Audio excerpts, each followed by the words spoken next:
আগামী 6 মাসের মধ্যে বেসরকারি উদ্যোগে বস্ত্র ও পাট মন্ত্রণালয়ের অধীন বন্ধ পাটকলগুলোর মধ্যে 6টি পাটকল চালু করার সিদ্ধান্ত নেওয়া হয়েছে বলে জানিয়েছেন বস্ত্র ও পাট মন্ত্রী খন্দকার আব্দুল মুক্তাদির।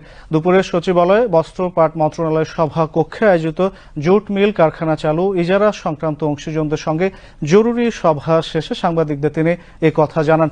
বস্ত্র পাট মন্ত্রী বলেন, পর্যায়ক্রমে অন্যান্য বন্ধ থাকা পাটকলগুলো চালু করার লক্ষ্যে ইজারা দেওয়ার সিদ্ধান্ত নেওয়া হয়েছে।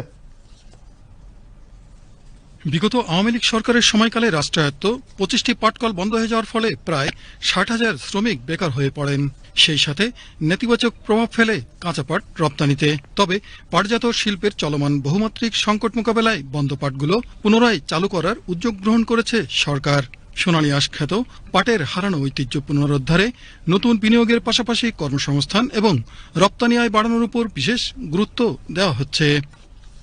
বৃহস্পতিবার সচিবালয়ে বস্ত্র ও পাট মন্ত্রণালয়ের সভাকক্ষে আয়োজিত বন্ধ মিল ইজারা সংক্রান্ত স্টেক হোল্ডারদের সঙ্গে আলোচনা শেষে বস্ত্র ও পাট মন্ত্রী খন্দকার আব্দুল মুক্তাদির সাংবাদিকদের জানান, বন্ধ হয়ে যাওয়া পাটকলগুলোকে আবারও উৎপাদনমুখী কার্যক্রমে ফেরাতে 6টি পাটকল চলতি বছরের ডিসেম্বরের মধ্যেই ইজারা দেওয়া হবে।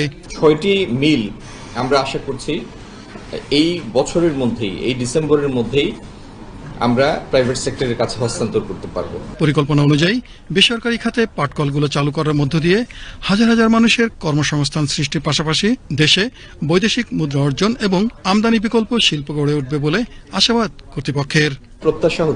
প্রত্যাশা শুধু না, প্রজেকশন যেটার উপরে আমরা দিচ্ছি, পাট এবং বস্ত্রকলের অধীনে যে কয়টি মিল আছে অদূর ভবিষ্যতে সবগুলি মিল আপনারা কোনোটি এই খাতে কোনোটি ভিন্ন খাতের বিনিয়োগে চালু অবস্থায় দেখবেন, হাজার হাজার কর্মসংস্থান সৃষ্টি হতে দেখবেন এবং মূল্যবান বৈদেশিক মুদ্রা এবং অনেকগুলি ইম্পোর্ট সাবস্টিটিউট ইন্ডাস্ট্রি এই খাতে প্রতিষ্ঠিত হবে। এছাড়া মিলভেদে প্রায় 200 থেকে 500 কোটি টাকা পর্যন্ত নতুন বিনিয়োগ আসবে বলে প্রাথমিক প্রক্ষেপণের কথা জানান বস্ত্র ও পাট মন্ত্রী খন্দকার আব্দুল মুক্তাদির। নতুন বিনিয়োগ আসবে 200 কোটি থেকে 500 কোটি টাকা পর্যন্ত মিলভেদে আমাদের কাছে বিনিয়োগের এস্টিমেট করা আছে, প্রজেকশন আছে। Sheikh Ali, BTV news.